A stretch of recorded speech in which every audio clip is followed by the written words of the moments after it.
Kur ir tas brīdis, kad tu saprati, hokejs mana dzīve? Sākumā nav un galīgi nebaudīju. Kad tur jāiemācās slidot, cēlies, krīt, uzmest pa vārtiem nevar. Bet, kad tu to iemācies kaut kādas pamatstudijā. Tad tā nebija tava izvēle. Man nebija mana izvēle.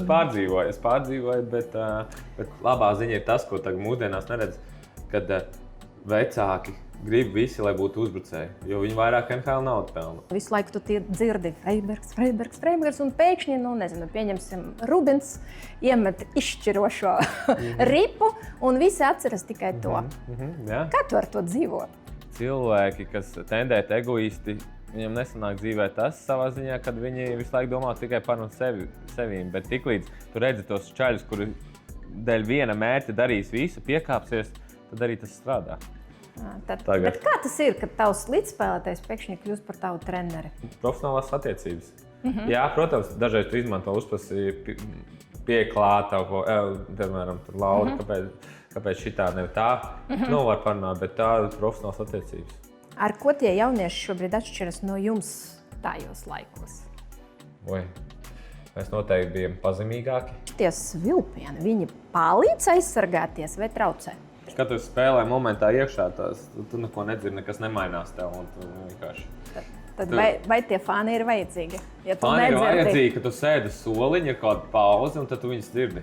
Kāda bija sajūta, kad jūs sapratat, ka jūs braucat pakaļ? Tas ir jautājums, vai jūs sapratat, ka jūs braucat pakaļ medaļam? Es personīgi braucu baudīt tālāk. Kā tu savieno tavu profesiju ar ģimeni? Grūti.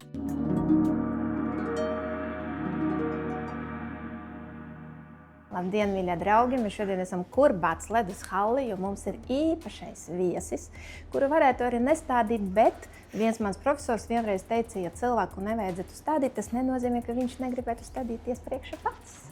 Un pateikt visus savus nopelnus dzīve un Latvijas izlase īpaši Ralfs. Sveiki, klausītāji, skatītāji! Ralfs Freibergs, Latvijas izlases hokejs. Ja kāds nezina. Jā. Kā es jau raksturotu, labs cilvēks?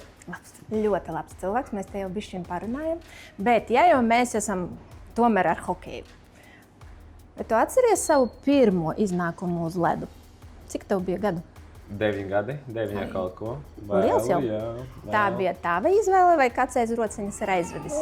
Kā vienmēr, lielākoties tas ir vecāku nesapņotais sapnis. Tēvs vienmēr gribēja būt hokejā, viņš kaut ko spēlēja, zelta ripu kādreiz tur izcīnījis Čiekurkalnu komandā, kaut ko viņš man stāstīja, bet gājām sporta pili, izsludinājums, ieraudzīja, piedāvāja mājās, mamma ar tēti izrunājās un gāja hokejā. Bet tu to gribēji vai tas tomēr bija brīvprātīgi piespiedu kārtā? Es biju aktīvs, man patīk sports. Es visu laiku nevarēju nosēdēt. Es brīvdienās 7 no rīta cēlos, gāju ārā bumbas, tenis nuipa ar bumbiņu sit pa sienu. Dzīvojamās mājās, ka Želmārpē mēs tur dzīvojām, un tad tur cēlu kaimiņus augšā un dusmojās. Tā kā es biju ļoti priecīgs laikam. Būt par hokejistu? Nē, spēlēt sportu, būt kaut kas interesants, vai man sākumā nesanāca, bet kaut kā gribējās. Kur ir tas brīdis, kad tu saprati, hokejs mana dzīve? Es domāju, es nezinu, vai tad, kad to jau tur sākumā nesaprotu, bet es sapratu, ka man hokejs sanāk un patīk. 2 gadus hokejā pavadīju, iemācījos lidot, un kad tu jau varēji saspēlēties ar visiem, tad es sāku baudīt to hokeju. Sākumā galīgi nebaudīju. Kad tur jāiemācās lidot, cēlies, krīt, uzmest pa vārtiem nevar, bet kad tu to iemācies kaut kādas pamatstudijā. Kā tas ir?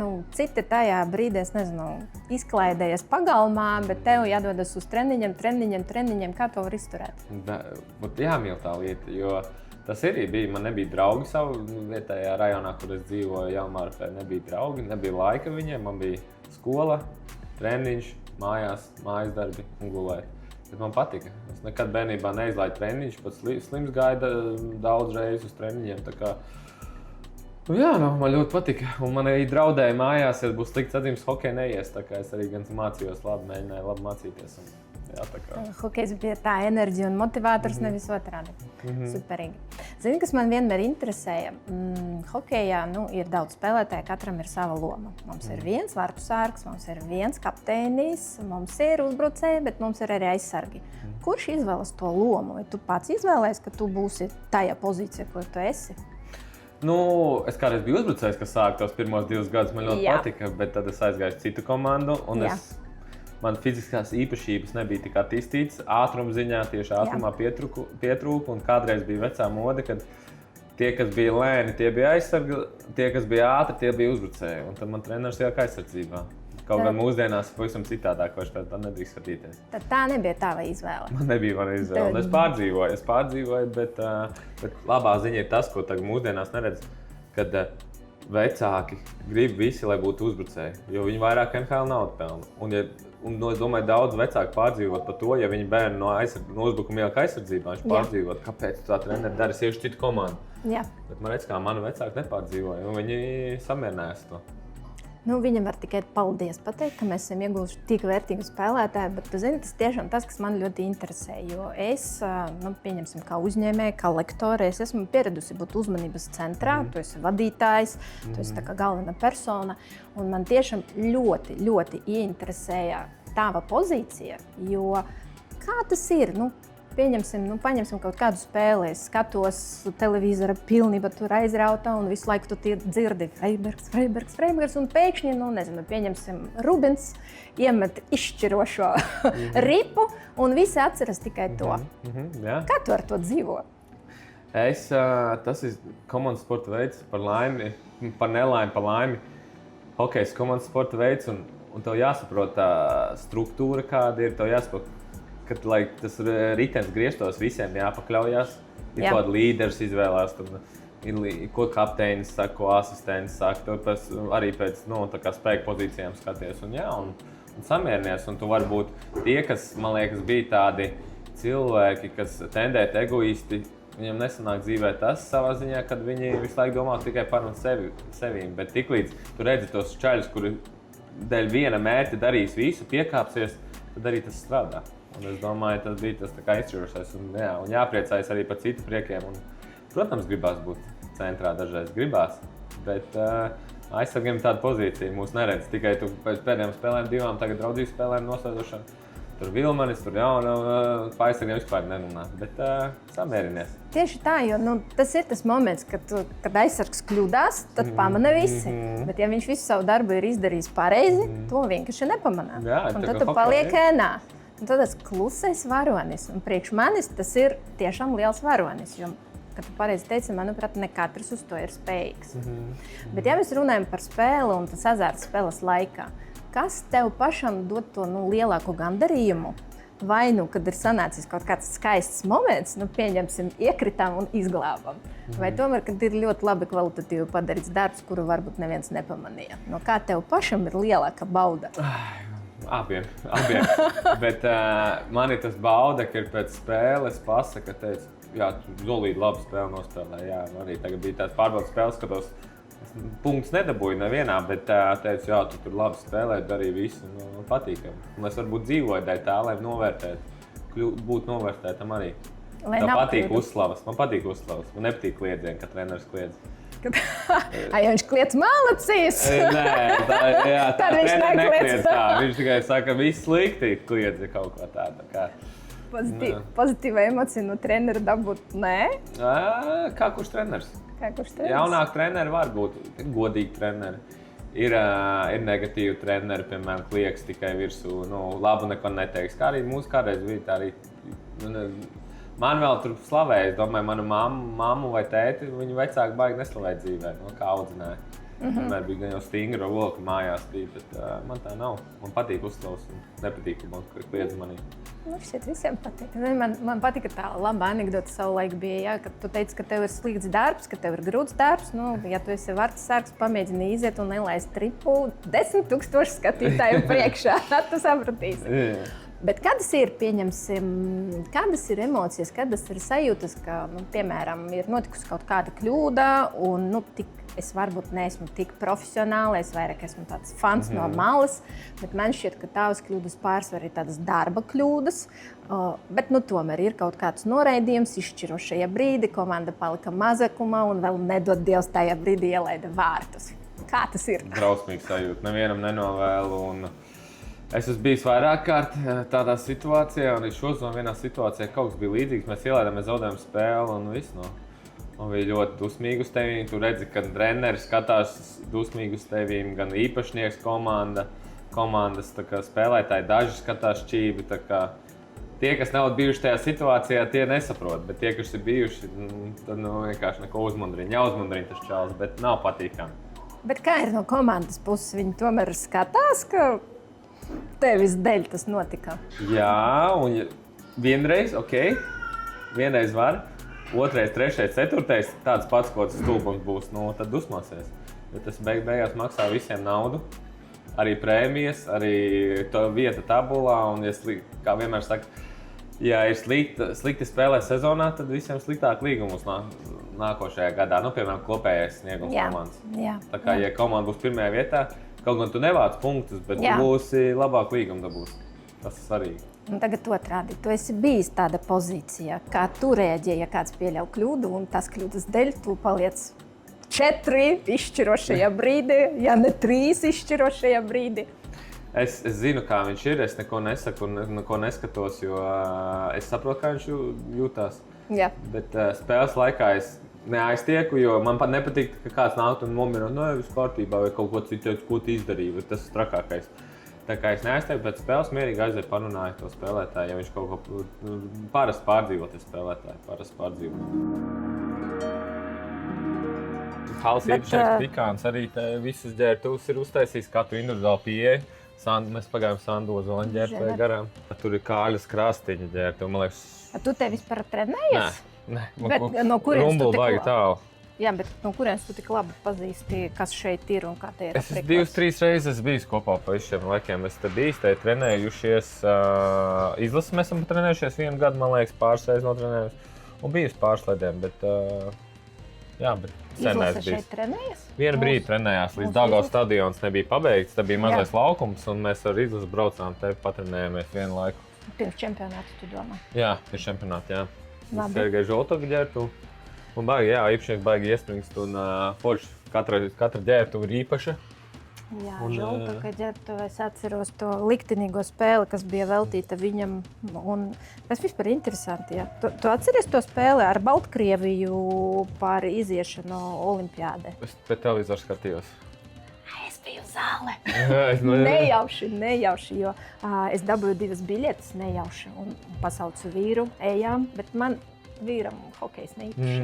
Un viņš man pasaka, pasauc Igoram, tas ir mūsu draugs. Es esmu ļoti labi, varbūt man vajadzēja precēt Igoru. Un tagad viņš nožēlo, jo tā bija tā spēle, kad zāle vienkārši stāvēja uz ausīm. Un es joprojām reāli nejauši pēdējā brīdī tur nokļuvu. Un tas bija liktenīgi, ka daudzi tagad apspriež un to spēli dažreiz raida, ja tur motivācija pirms čempionāta. Es tur biju iekšā. Tur viss, jā, pēc viss atcerās. Tā viena no tām 3 leģendārākajām spēlēm Ilsē, jā. Un bija, jā. Es jau biju izslaidis ārā televizoru vienu brīdi, kad ielaidu tos, man liekas, 4. vārdus vai 3. Tad biju izslaidis ārā, bet pēc tam atkal nenoturējos, pēc minūtes ieslaidis atpakaļ. Un tur jau cits. Nē, tur vēl nebija cits, bet es negribēju padoties, ticēju vēl. Un tad, jā, noskatījos. Man vēl bija podziņa televizors, vēl nebija pults, bet tā kā televizoru varēja piespiest. Tavs profesionālais vērtējums, kāpēc mēs uzvarējām tajā spēlē? Veiksmi. Vai viņi zaudēja?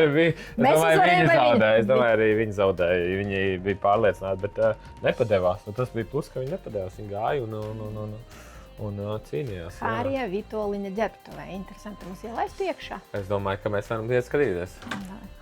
Nu, redzi, kā ir, kad tu esi profesionāli. Es baidītos. Kā ir, kad tu spēlē ar viņu? Es nespēlēju viņu. Nespēlēju ar viņu. Vienīgais treneru korpus, ar ko es neesmu spēlējis kopā. Latvijas izlasē. Bet kā tas ir, kad tavs līdzspēlētājs pēkšņi kļūst par tavu treneri?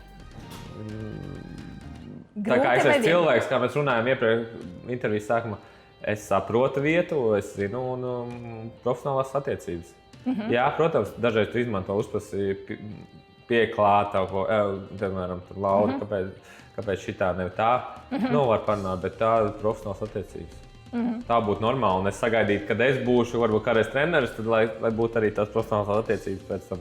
Zini, mana dzīve bija tas interesants brīdis. Es sāku strādāt kā lektore ļoti jauna. Bija brīdis, kad man šķiet, es biju visjaunākā auditorijā. Un es esmu pieradusi ienākot auditorijā, teikt, čau, draugi, kā jums labi iet? Un mājā es uz šāda viļņa aizgāju atvaļinājumu, un septembrī ienākot auditorijā, ka vienmēr es teicu, čau, draugi, un skatos tādi izbrīnītas acis uz maniem mirgo. Es nevaru saprast, kas notiek, jo es jūtu sienu. Nevis kā agrāk, čau, čau, un tā. Un tikai uz lekcijas beigām es sapratu, ka es esmu bišķiņ izaugusi. Un viņi skatās izbrīnīti, kā kaut kāda tante pēkšņi runā ar viņiem čau draugi. Kā tas ir, būdams 12 gadus komanda, novērot, kā nomainas paudzes un ienāk tie jaunie? Ir citādāk, jā. Tā izmaiņas ir lielas. Ir skaļāki, aktīvāki, drošāki tie jaunieši. Bet priekš tevis, vai tu, es atceros precīzi to brīdi, vai tu atceries to brīdi, kad tu saprati, ka tu jau esi pieredzējis, nevis tas?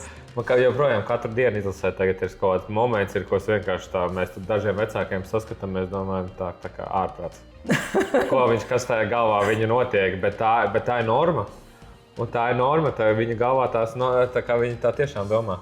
Ar ko tie jaunieši šobrīd atšķiras no jums tajos laikos? Mēs noteikti bijām pazemīgāki. Viņi nav tik pazemīgi, viņi ir savas lietas, viņi darīs savu lietu. Mums kā darīs, kā lika, tā darījām. Aktīvāki, skaļāki jaunieši tagad ir. Tu domā, tas ir saistīts ar paudzi, vai tas ir saistīts ar to atmosfēru, kurā jūs trenējaties, un to kultūru vispār sabiedrībā? Vai tas ir ar sportu, vai tas ir ar dzīvi kopumā saistīts? Ir klusāki jaunieši. Es arī redzēju, ja tā saliekam, tad es domāju, tā kultūra, tie hokejisti, kad viņi sāk, tie jaunie, kad viņi sāk runāt, tad viņi nevar 2 stundas pēc viņam tas bariņš, piemēram, trenižera zālē, kaut kas notiek, viņi sāk runāt, tur 4-5 kopā. Viņi tā 2 stundas laika būs tur runāsies, un tā trenēsies, runāsies. 2 stundas pēc kārtas neapstāsies. Tā kā es domāju, tā paudze, bet tas hokejs arī viņiem palīdz. Tu paesi maliņā cita kaut kādā stūrītī vai otrādi pie viņam un tu sēj kopā? Es zinu, 2 stundas man nav liekas 2 stundas dzīvē, tad es vienkārši eju un izdaru, un tad, lai viņi izrunājas. Lai viņi trenējas. Viņi tā pieduši, tā es esmu viņiem runājis, bet viņi tā dara visu laiku, un tas ir normāli. Un tā kā man ir jāpierod pie viņiem, nevis viņiem pie manis jāpierod. Tā ir. Vai ir kādi, kuri pienāk pie tevis kā pie autoritātes? Tu domā, ka nav? Nē, nav tā. Nē, varbūt Daugoņam noteikti ir. Daugoņam tā noteikti ir. Bet, viņš tā kā kapteinis, jā. Jā, ilgus gadus, bet tā man nav. Man nāk un visu jautājumu prasa, tā kā man ir vienmēr atvērts. Zini, kas man vēl interesē? Tad, kad ir izšķirošie brīži, īpaši, ja paliekat trietā, un mūsu fani ir mūsu fani. Viņi sāk kliegt, svilpot un visu ko, un es vienmēr esmu otrādi, jo man šķiet, ka jūs tur vairs neko nedzirdat sava starpa, nereaģējat, un es nevaru saprast, tad visi tie svilpieni, viņi palīdz aizsargāties vai traucē? Ja parasti svilpi, savi fani svilpi, ka pretiniekiem ir īpa, lai viņam. Bet nedzird, uz laukuma jau nedzird neko. Nedzird? Kad tu spēlē momentā iekšā, tu neko nedzird, nekas nemainās tev. Un tu vienkārši... Tad vai tie fani ir vajadzīgi? Ja fani ir vajadzīgi, ka tu sēdi uz soliņa, ir kāda pauze, un tad tu viņus dzirdi. Tad, kad tu laukuma spēles laikā, tu nedzird neko. Pilnīgi. Tā ir spēles koncentrācija. Tu koncentrējies uz spēli un tāpēc nedzirdi? Jā, tā ir parasti. Tā ir, kad viņi cilvēki dzird, nedzird neko apkārt. Arī tenisās vai citos sporta veidos arī nemazām tā nejūt tos fans apkārt. Tā kā tajā momentā, kad tu esi, kad dzirdi, ka Formulā 1, kad 300 km/h brauc, tu jau neredz, kas apkārt notiek, un tu esi viens mērķis, tas pagrieziens priekšā, ko tu redzi. Tikai ripu, jā. Tikai ripu un spēlētāji, kas kontrolē. Apmēram. Labi. Kā ir izdzīvot un pārdzīvot, kad tev reāli iesit bortā?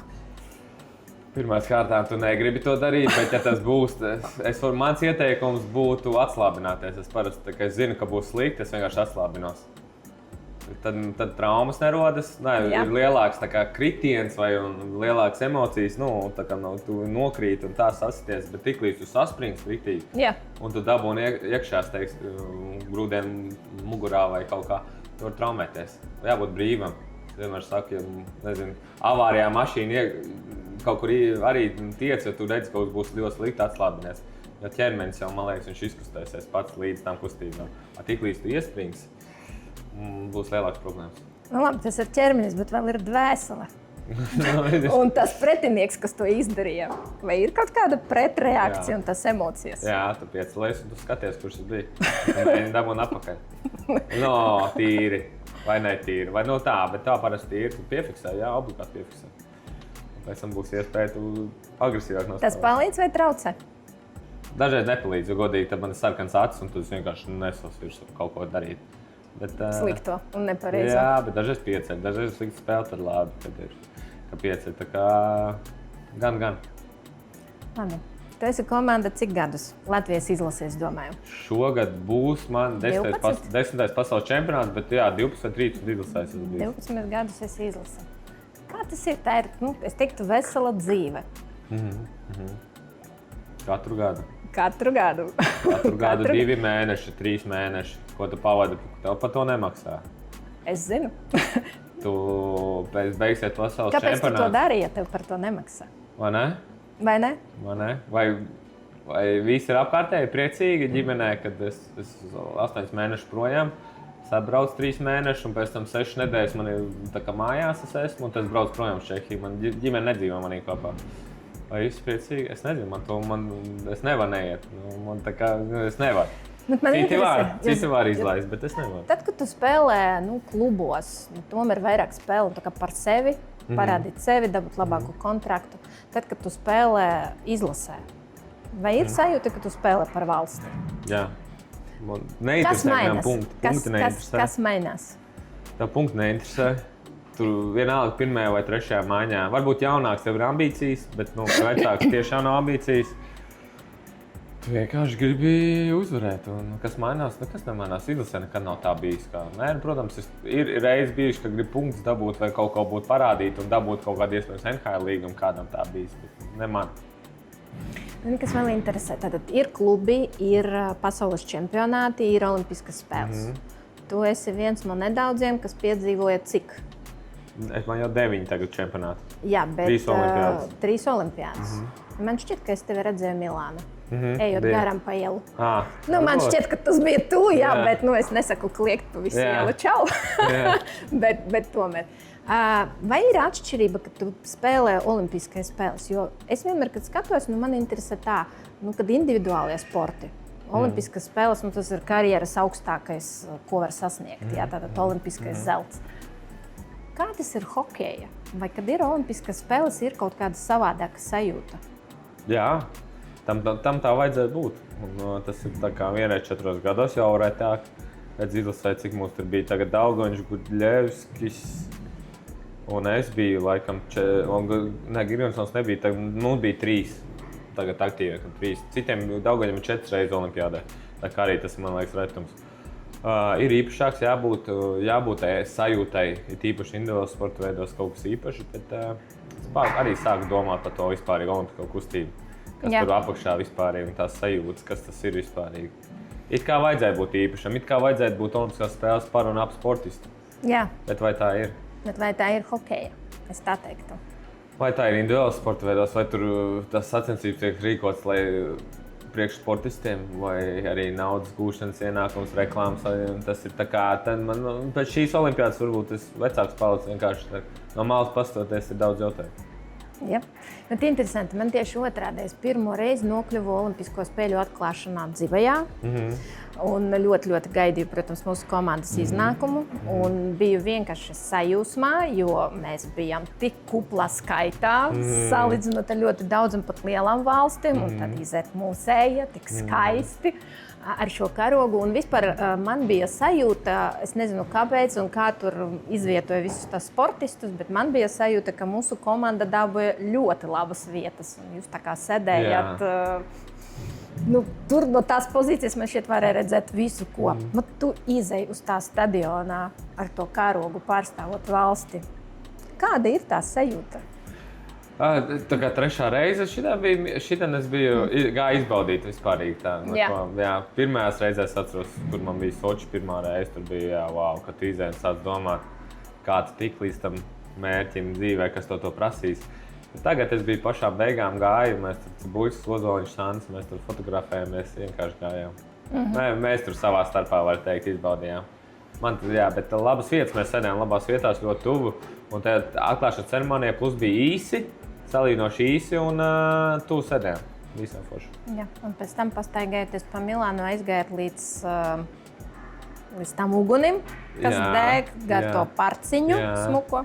Tur es tevi redzēju. Mēs ar Gudļevski bijām. Jā, jūs bijat, un aiz jums vēl kādi no mūsējiem gāja. Mēs tur vispārīgi gājām, tur daudz bija. Virgensons vēl bija. Jā.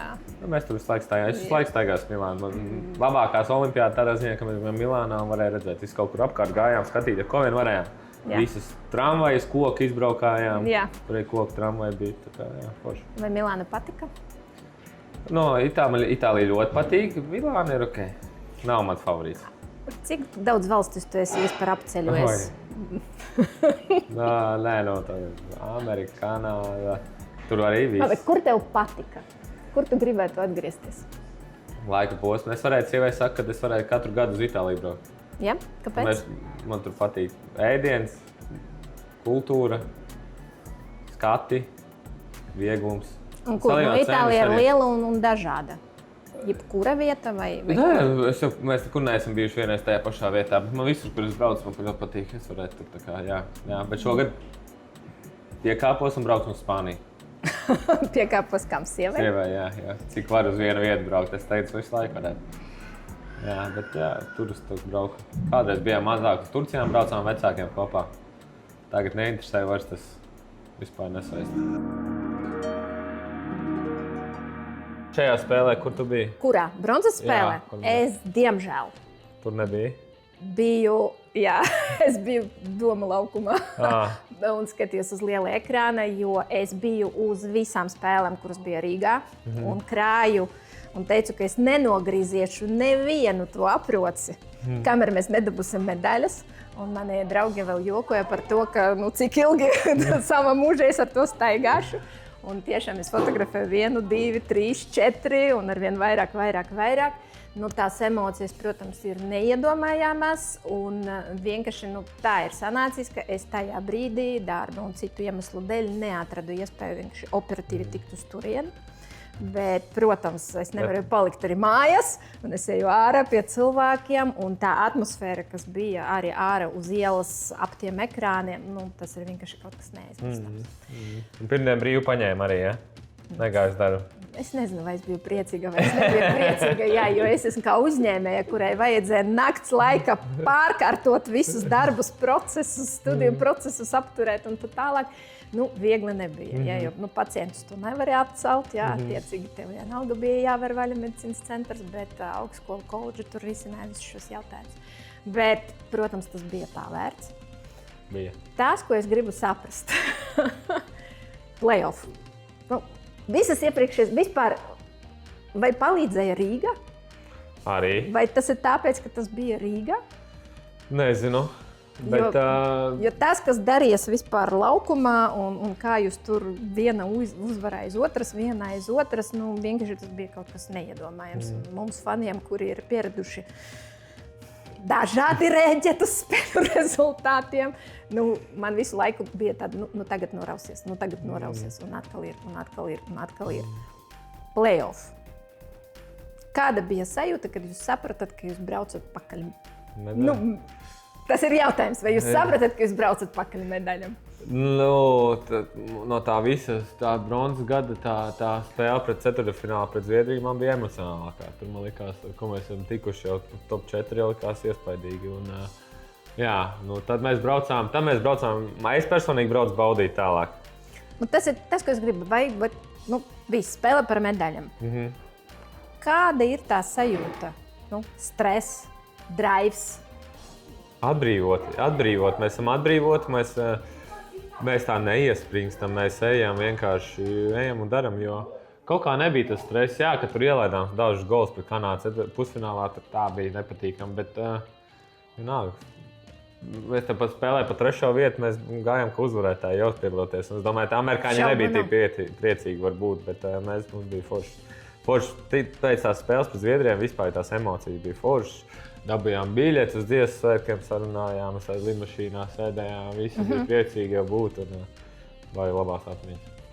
Vajag labas atmiņas, bet, jūs esat ledu, tas notiek, un tā kulminācija, un tā sekunde, un tas izšķirošie vārti, un jūs saprotat, ir.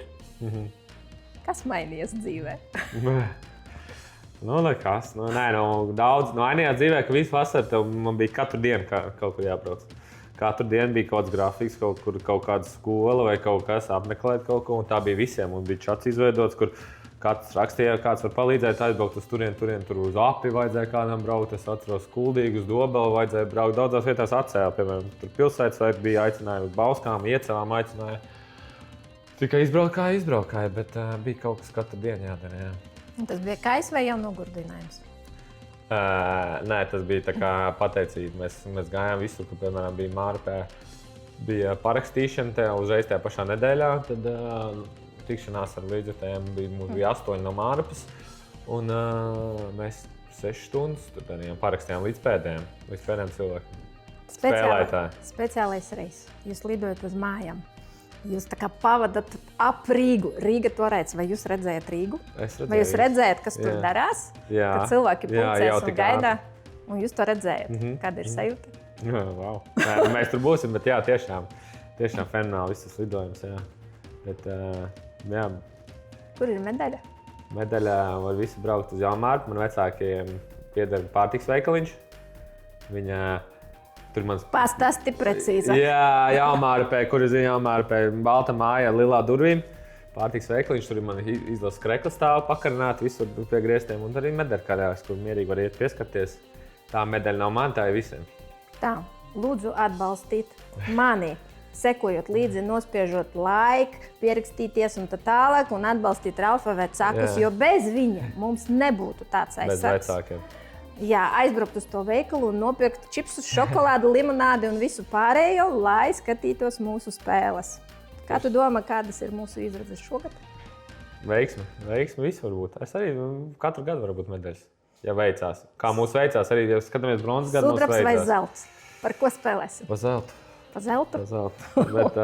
bet mēs katru spēlē mēģināsim sisties un cīnīties, bet nav tik viegli. Ja neveicās, tad ir grūti vispār izcīnīt. Tā kā bišķiņ veiksmes, bišķiņ sagatavotība, bišķiņ no visa, tad mums paveiksies un viss būs. Es vienmēr saku, jā, 80% ir milzu darbs un 20% veiksmes.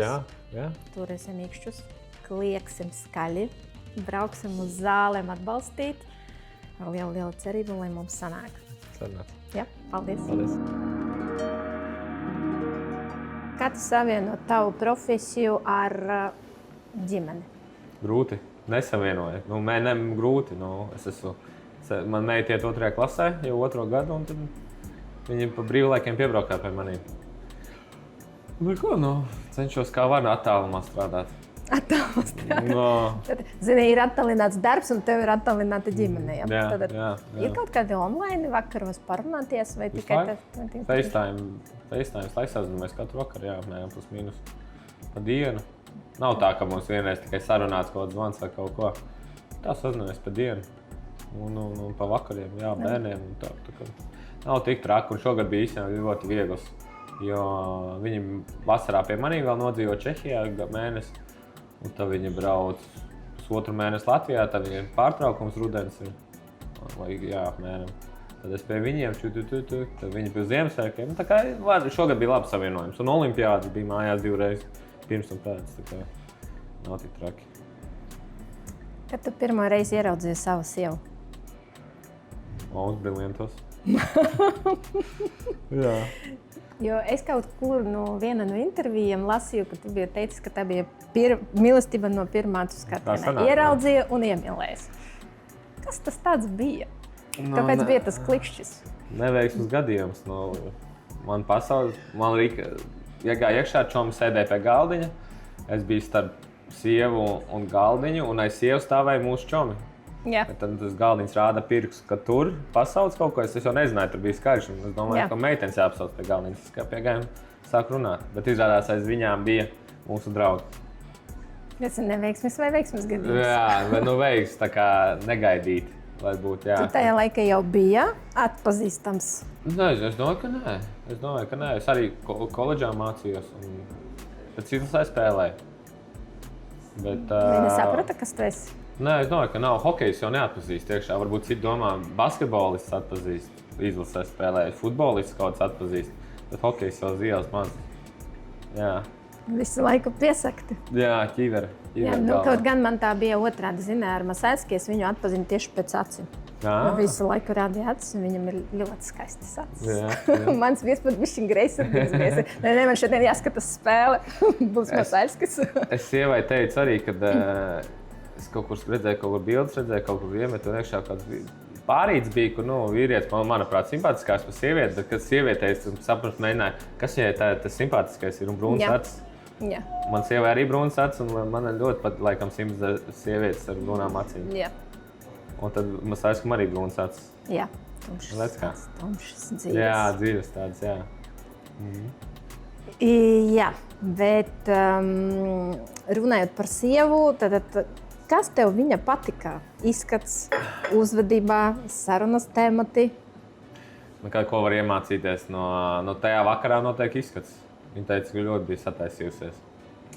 Zināja?